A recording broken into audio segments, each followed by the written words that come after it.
Okay, so it turns out I do have a number 10, or I mean a 10 millimeter deep well socket.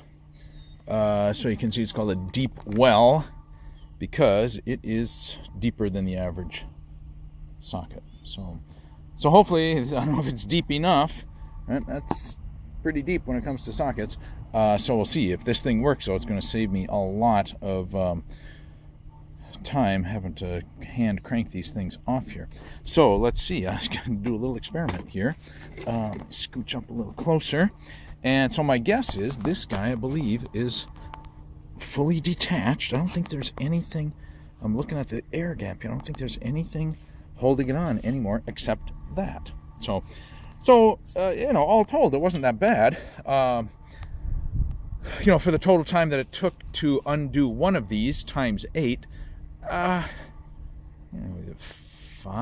total minutes for each one. Undoing the strap, undoing the bungee, unwrapping all this other stuff, and the worst part was untying the knot for each one of these little extra nylon web straps that holds. You can see here's a nylon web strap that holds the netting to the post. That was the worst part, but all in all, it wasn't bad. My guess is for putting it back together, it'll be twice that fast. So it really shouldn't be that bad.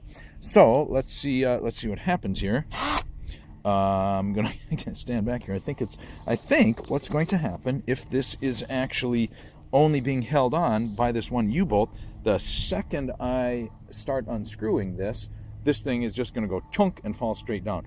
I'm going to make sure my foot isn't under there, right? So that's just going to go, I think that's just going to drop straight down, right? That part, punk, right there, drop another, what is that, a foot or so.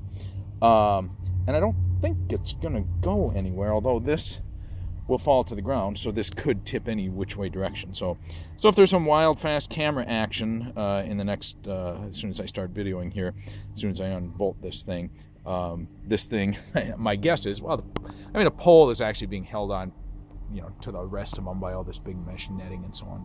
So I don't think it's going to really go anywhere, and it's padded, so if it tipped over and clunked me on the head, it wouldn't be much anyway. So, all right, so let's see what happens. Get this dude on here. It looks like it's deep enough, right? It's on there. Yep, there goes dropping. Yeah, I'm not going to do it very far. It just takes a little bit of slack. Yeah, so see it's falling. It's just some friction here. Yeah, it's just being held by friction. Yeah, there it was. Yeah, drop to the ground. So,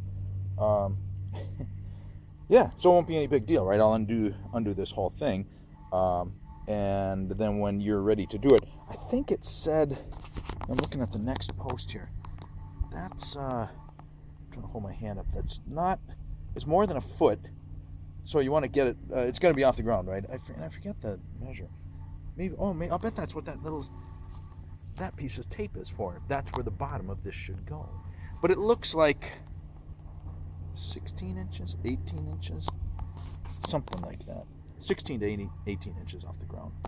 So this thing dropped that 16 to 18 inches, but it's being held tight here. So, yeah. So I'm going to go around and do the rest of these dudes with my deep well sockets. That now actually shouldn't be too bad. I've got to take these protective end caps off, and I'm saving all this stuff too, so you can get it at the other end. But putting it back on shouldn't be that tough.